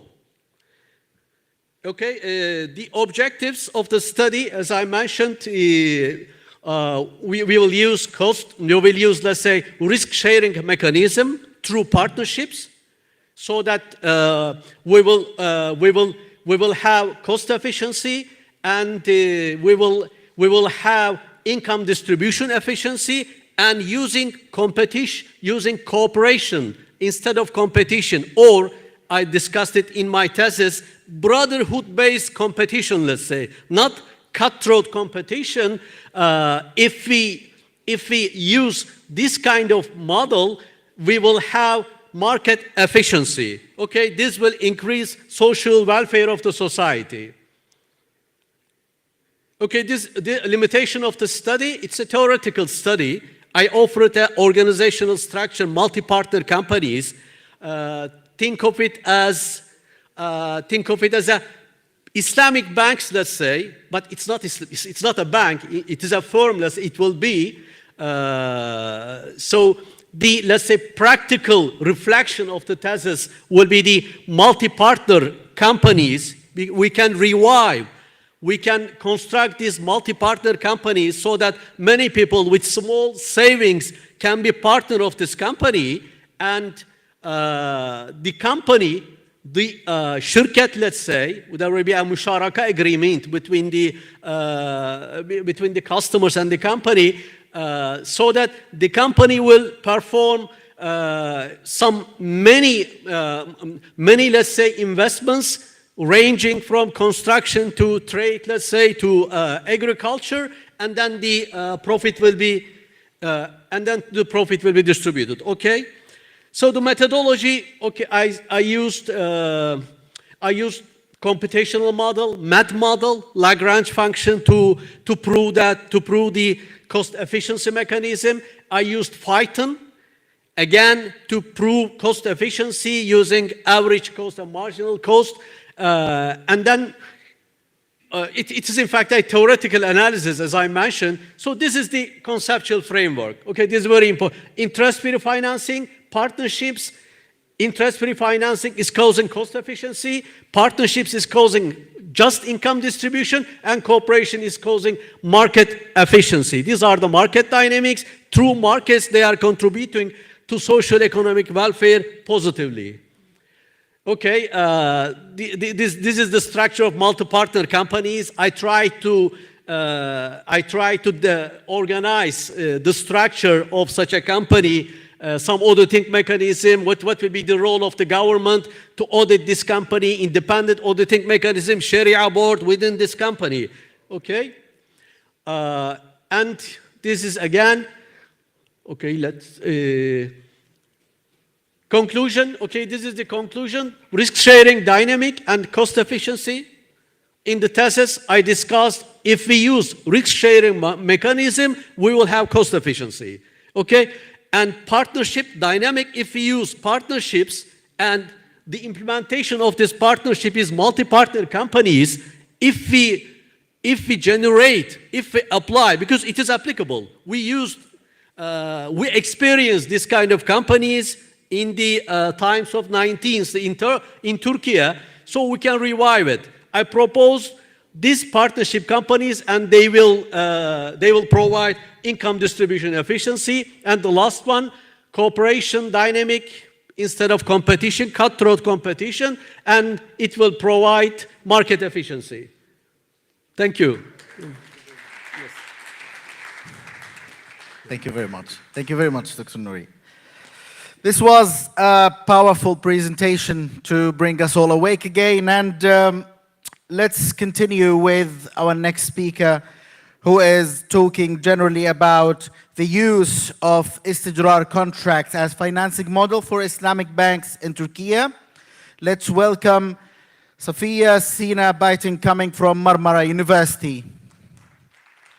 Thank you very much. Assalamu alaikum, everyone.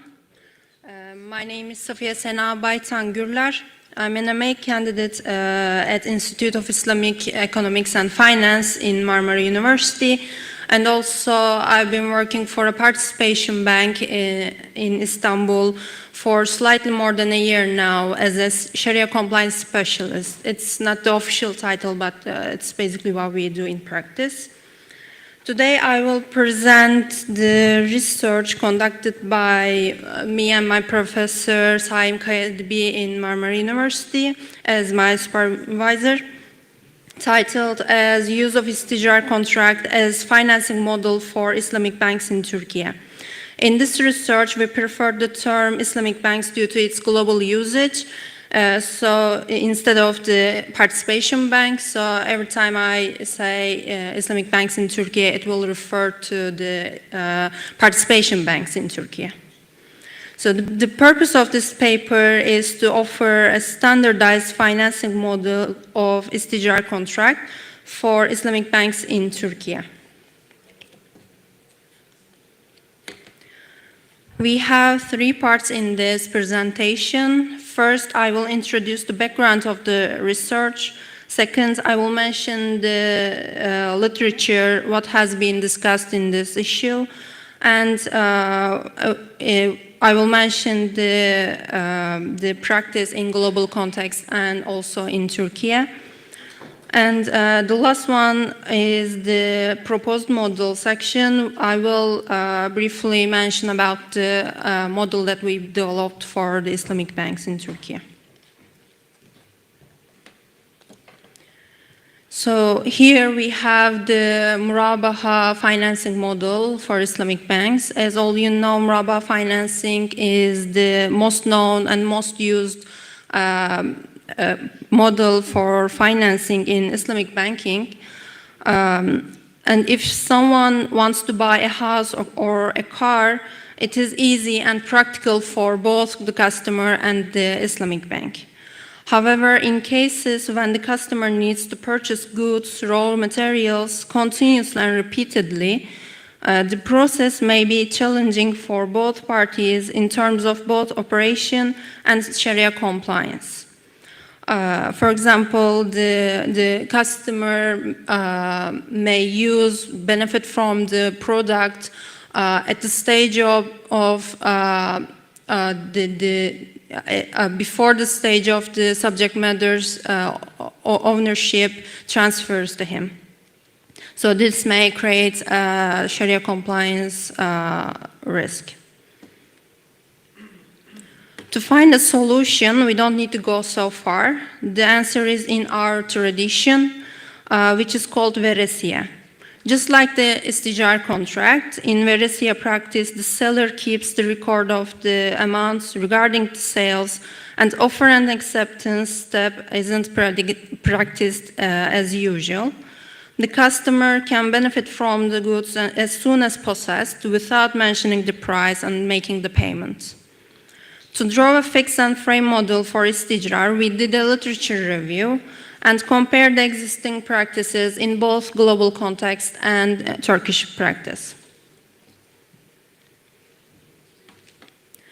In the literature, Sharia compliance of istijar contract is the dominantly discussed subject. It can be summarized as Hanafi scholars permitted istijar based on istihsan, public benefit. The customer practices public necessity and the aim of facilitating daily life. About the validity discussion due to the uncertainty of the price, especially Maliki jurists had their hesitation, while others accept the validity if the subject matter is of the standard type, the misliya. In ICYF's Sharia standard, it was 31st, I guess, the garar in istijar contract is considered as forgivable garar. So Osmani mentions 3 conditions for this type of istijar to be permissible in the 3 different situations. If the seller discloses the price of the goods for each transaction, the sale is valid only when the buyer takes possession of the goods, with payment made after all transactions are completed.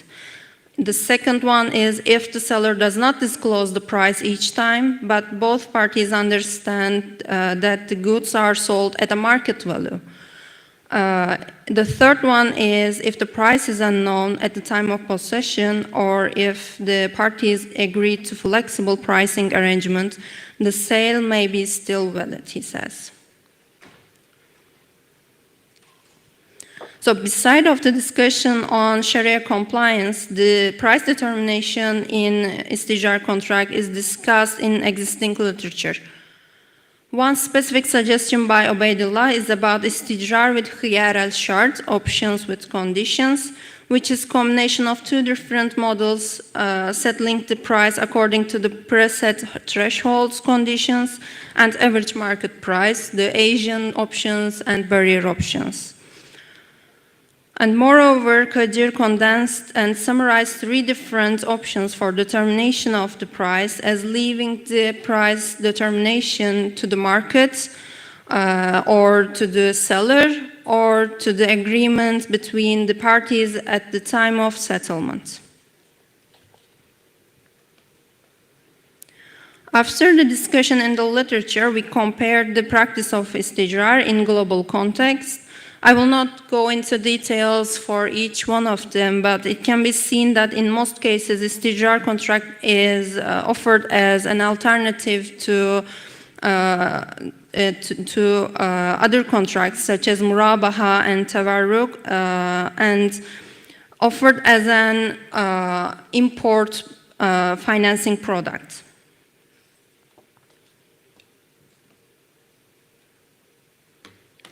In the 3rd stage, we examined the practice of istijrar in Türkiye. In summary, it is allowed for Islamic banks in Turkey to use istijrar contract as a method of financing, both in the legal and Sharia compliance terms. There's only one specific restriction for the use of istijrar, which is that the financing electricity, water, and gas is not allowed by using istijrar by the Central Sharia Board of Participation Banks Association of Turkey. When we analyze the literature and existing practices, we see that the first majority of the discussion in the literature is on permissibility. The second, this istijrar contract is not regulated or standardized as a fixed and frame model by the standardization bodies. Third, in Turkey, the details about istijrar contract are mentioned in the customer notification forms that the Islamic banks use for financing processes in a basic level that is not enough for developing a whole model, whole independent model. And fourth, existing practices and proposed models are either a combination, not an independent model, or not suitable for Turkish practice. Therefore, the research will contribute by offering a detailed model of istijrar contract as a financing mode, being both independently structured and suitable for Turkish practice.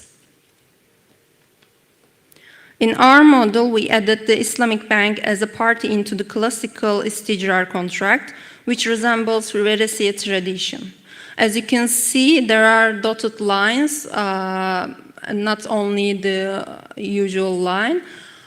Those dotted lines refer to the repeated and continuous processes. They can be simultaneously, or they can be like several times at under one financing process.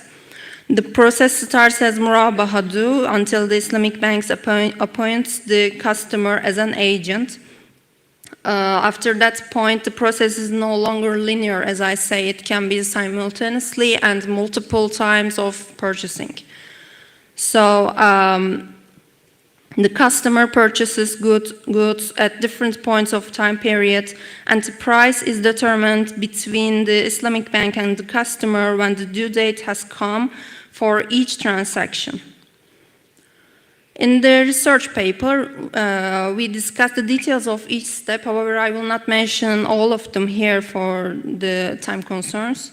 But I should point out that the model allows customer to benefit from the goods, the raw material, immediately as soon as he possessed, and gives the opportunity to parties to agree on the price on the payment due date.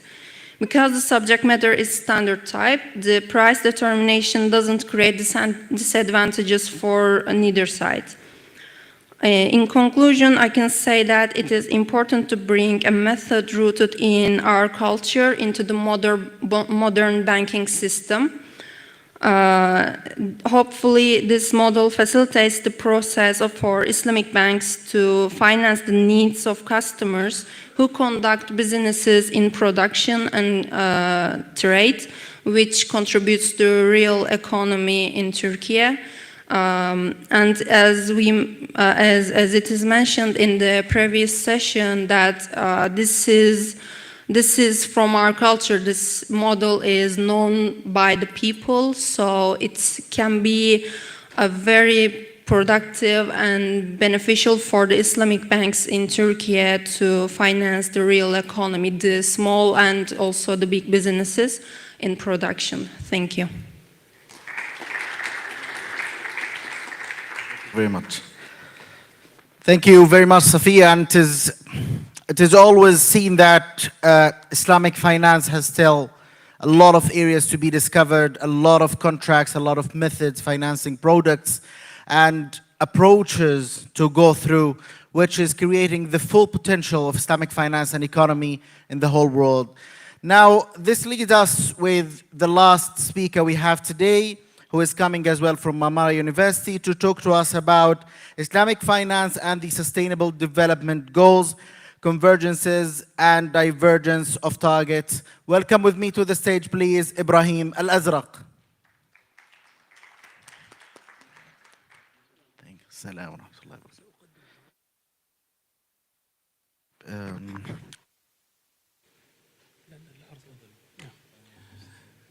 السلام عليكم ورحمة الله.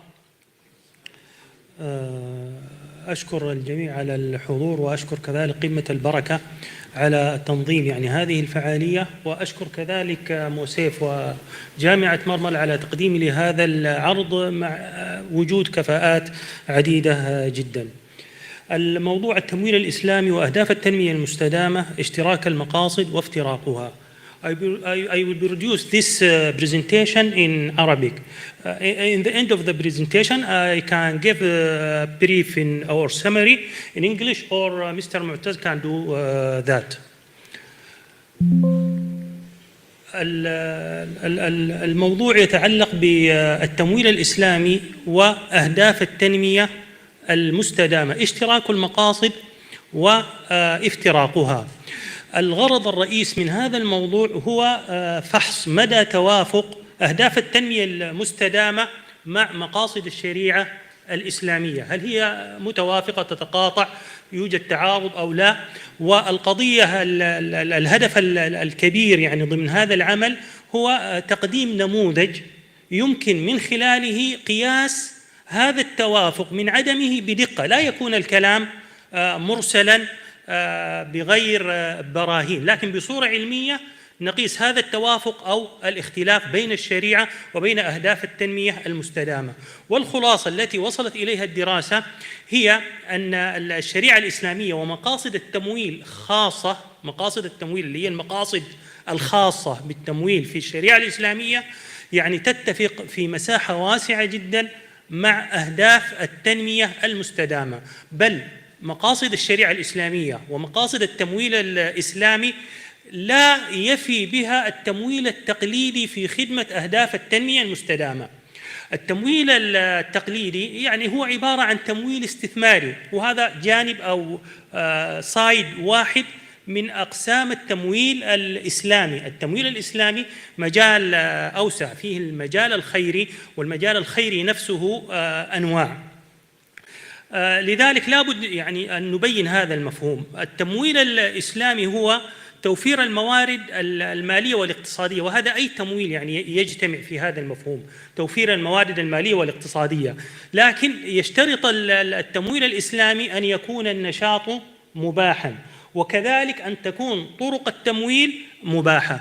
الأنشطة المباحة في الشريعة الإسلامية ما هي واسعة جدا، هم يحصرون أصول المعاملات المحرمة.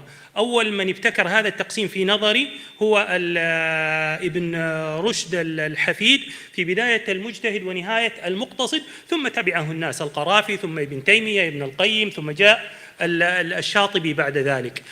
ابن رشد بنى كتابه بداية المجتهد ونهاية المقتصد، فرعه على أصول هذه المعاملات المحرمة، والناس تعبر عنها بتعبيرات مختلفة، لكن يتفقون في منع الربا، ويتفقون في منع الغرر، ويقصدون بالغرر مفهومه الواسع الذي يشمل الجهالة، جهالة العين أو الصفة. كذلك من الأصول التي تمنع تحريم المعاملات في الإسلام قضية الظلم، ويعبر بعضهم ببعض الأمثلة التفصيلية، يعني يذكرون النجش، يذكرون التدليس، يذكرون أمور من هذا القبيل ترد إلى الظلم. وبعضهم كذلك يقسمها، وهذا الذي جرى عليه ابن رشد، فيما حاصله الضرر والإضرار، منع الضرر ومنع الإضرار. ثم بعد ذلك كيف يكون هذا التمويل الذي يفي بهذه الأنشطة؟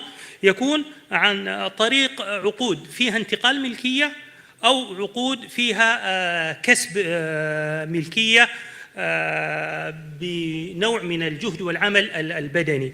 الانتقال قد يكون طبيعي عن طريق وراثة، قد يكون قربة، زكاة، صدقة، قد يكون عن طريق حيازة للماء مثلا ثم بئر ثم بيعه، وقد يكون كذلك عن طريق المعاوضة أو المبادلة كما في عقود البيوع المشهورة عندنا. أما الكسب فهو في الغالب يعني يطلقونه وهم يقسمون إلى كسب وانتقال، لأن في هذا مقاصد للشريعة وفي هذا كذلك مقاصد أخرى جزئية للشريعة. الكسب يكون بالعقود المنعقدة على الأبدان، مثل المساقات والمزارعة وبعض الإيجارات على الأبدان، بعض الأجعال وهكذا. وأنواع التمويل هذا في جملتها إما يكون مشروع، ونعني بالمشروع الذي جاءت به الشريعة، سواء كان واجب، والتمويل الواجب من أكبره وأهمه الزكاة، وهناك أشياء أخرى يعني طبعا غير الزكاة، لكن البند الكبير عندنا هو الزكاة. أما قضية النفقات الواجبة، قضية النذور، قضية التطهير أو غيره، فهذه أمور يعني أخرى ملحقة. فالمشروع نعني به الواجب، والمندوب كذلك بأصل الشرع مثل الصدقات، الأوقاف، العمرة ونحوها. وعندنا كذلك الجائز بنص الشرع مثل العقود المسمات في الشريعة، هذه كلها تندرج في المشروع. أما المباح فالمقصود به المباح الإباحة العامة المبقية على العدم الأصلي، أو على يعني أصل الإباحة العامة الذي لم تفده النصوص. والتمويل المحرم هو التمويل الذي اشتمل على واحد من الأربعة إشكالات التي ذكرناها في الأنشطة المباحة. علاقة ذلك بالتنمية المستدامة، التنمية المستدامة يعرفونها بأنها التنمية التي تفي بحاجات الحاضر دون إخلال بقدرة الأجيال المقبلة على الوفاء باحتياجاتها. ففيها مفهومين أساسيان: احتياجات ومفهوم قيود، تمنع معاملات وكذلك تلبي احتياجات. الاحتياجات يعني تصب في أهداف معينة، من أهمها القضاء على الفقر، القضاء على الجوع، الصحة وهلم جرة. والقيود تجدها في كثير من الأهداف البيئية، الحياة تحت الماء، الحياة في البراري، والبيئة النظيفة ونحو ذلك. والامتناع عن التمويل يعني في الشريعة الإسلامية التمويل المحرم، حتى المحرم، يعني نحن لا، التمويل الإسلامي لا يزيد عن التمويل التقليدي فقط بقضية كونه يوجب ويفرض ويندب إلى أنواع لا تخدمها الجهات التقليدية بالزكاة والصدقات والأوقاف وهلم جراء. فوق ذلك هو يمنع. لذلك تجدون مثلا معيار TKBB حق الأسهم ينص على أنشطة محرمة لا يجوز تمويلها، كذلك أيوفي هو يجملها والTKBB يفصلها. وهذا يجتمع مع مقاصد التنمية المستدامة في منع الضرر الذي هو بيكون بتوفير الحاجات في الراهنة، نعم، ومنع الإضرار بما يستقبل، وهما كما رأيتم من أصول التمويل المباح. أما علاقة مقاصد الشريعة بأهداف التنمية المستدامة، الهدف الأساس كما قرر الشاطبي من وضع الشريعة هو يعني تكميل المصالح أو تحصيل المصالح وتكميلها وتقليل المفاسد. هذا هو الهدف العام من وضع الشريعة الإسلامية. ثم المصالح فيها على رتب: ضرورية وحاجية وتحسينية، وهذه الثلاثة مرتبطة بالضروريات الخمس. الضروريات الخمس كلها فيها هذه المراتب الثلاث. فهذا الذي جاءت به الشريعة. فالقصد الأول من وضع الشريعة هو تحصيل المصالح. المصالح هذه مرتبطة بالضروريات الخمس. من المعاني الجامعة للضروريات الثلاث بعد طبعا الضرورة الدين قد لا تأتي في ضمن أهداف التنمية المستدامة التي تعنى بها التنمية المستدامة، لكنها في اعتقاد المسلمين يعني ترتبط بذلك ارتباطا وثيقا الذي يتأمل حتى العبادات المحضة، الصلاة، الزكاة، الصيام، الحج، يعني يجد فيه ظهور معنى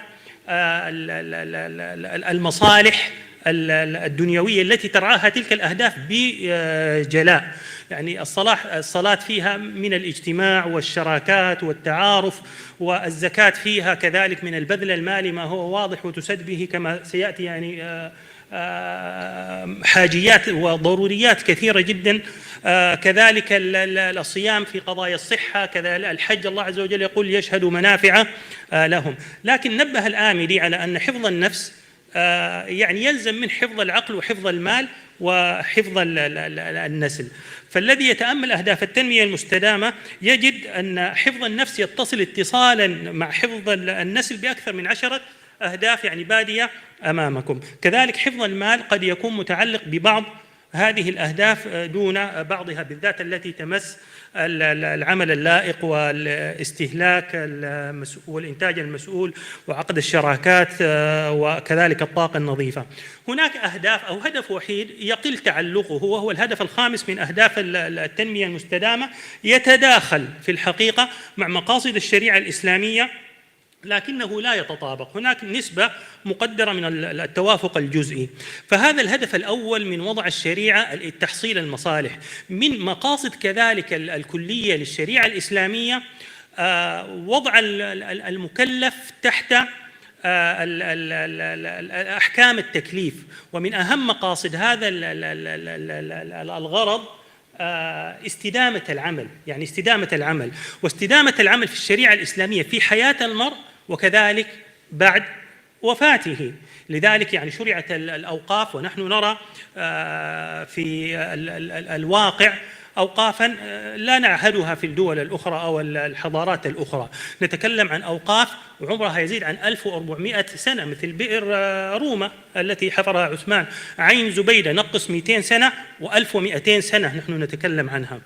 الشاهد مقاصد الشريعة الكلية بأهداف التنمية المستدامة ظاهرة.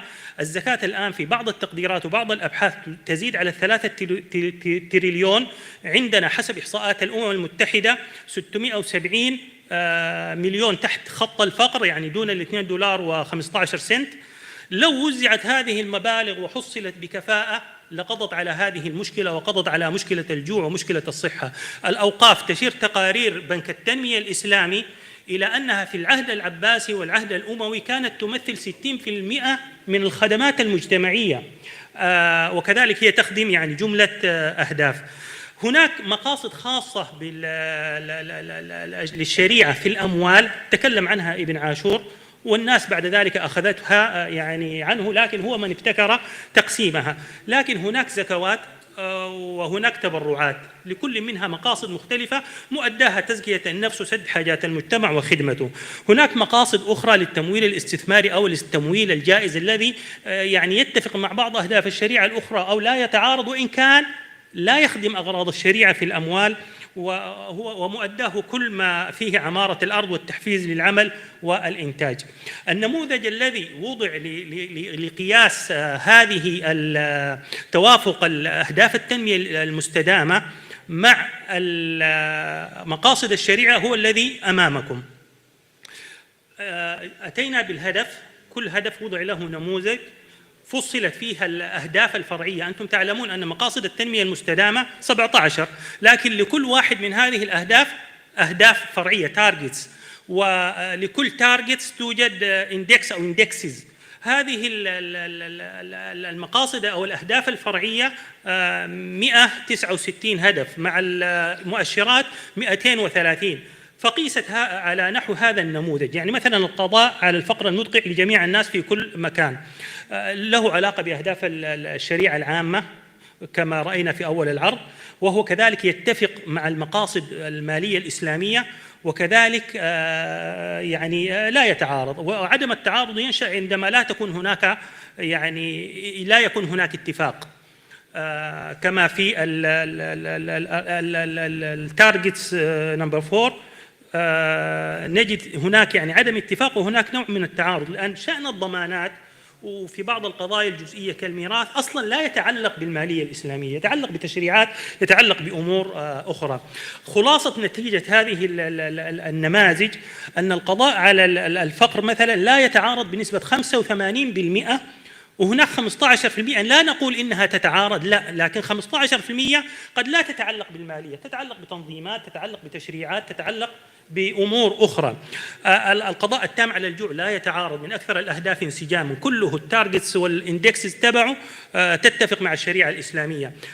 الصحة والرفاه كالفقر في قدر قد يتعارض وقدر بسيط يعني ليس من تشريعات وأمور لا علاقة للمالية بها. هناك التعليم الجيد، ويعني هكذا تجدون أمامكم في العرض الشراكات. الخلاصة أن أهداف التنمية المستدامة هذه عن طريق هذه النماذج، وبعد تحليل تلك النماذج التي رأيناها ورأينا نتائجها، يعني يمكن أن تضع تصور للناس ما هو الذي يعني ينبغي أن تتبناه آليات وبرامج وطنية فتستعمل موارد الدولة الإسلامية أو دولة المسلمين في خدمة تلك الأهداف. القضاء على الفقر لا يتعارض غالبا، ممكن أن يسد كذلك بالخير والاستثمار، يعني وهكذا بقية المقاصد. الغرض الرئيس من العرض السابق هو ترسيخ فكرة قياس أهداف التنمية مع مقاصد الشريعة وفق نموذج يحرص على ضبطها، تنظر فيها الأهداف الجزئية وتفحص بدقة. كذلك من نتائج النماذج هذه أنه في الحقيقة التعارض قليل جدا، لا يتجاوز 5%، لكن لا يلزم من عدم التعارض الاتفاق، قد يكون الأمر راجع إلى تشريعات أخرى. وكذلك يعني أنصح بمزيد من الدراسات ومعرفة ما يوائم كل هدف من أهداف التنمية المستدامة من أنواع التمويل الإسلامي. يعني في الأخير أشكركم جزيلا بجميع ألوان التنمية المستدامة وبجميع لغاتها. شكرا لكم. اترك لي بعد إذنك.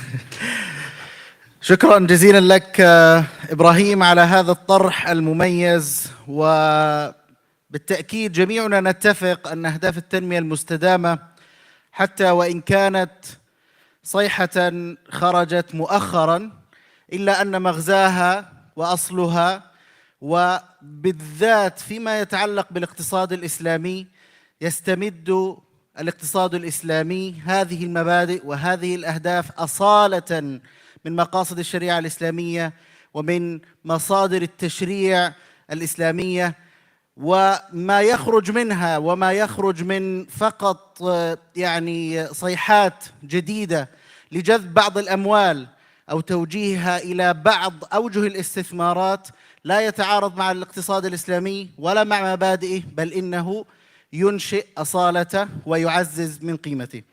Thank you very much, Ibrahim, for this great presentation. And that's why I want to thank you in Arabic as well, as you have made your presentation in Arabic. This actually brings us to the end of our session now. And I cannot stand more between you and the lunch because there were a lot to digest. So lunch will help you to digest all this knowledge.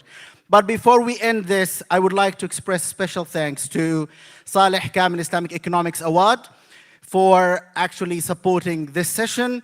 And at the same time, I would like to make a notification that if you would like to do the prayer, you have to direct yourself to -1. There is a special pray facility. You can ask one of the security team. They will lead you how to go to there. Thank you very much for that. And I would like to ask all the great researchers to come to the stage for a group photo. And for the rest of our audiences, let's meet after 45 minutes at 3 p.m. for our last activity for today. Thank you very much.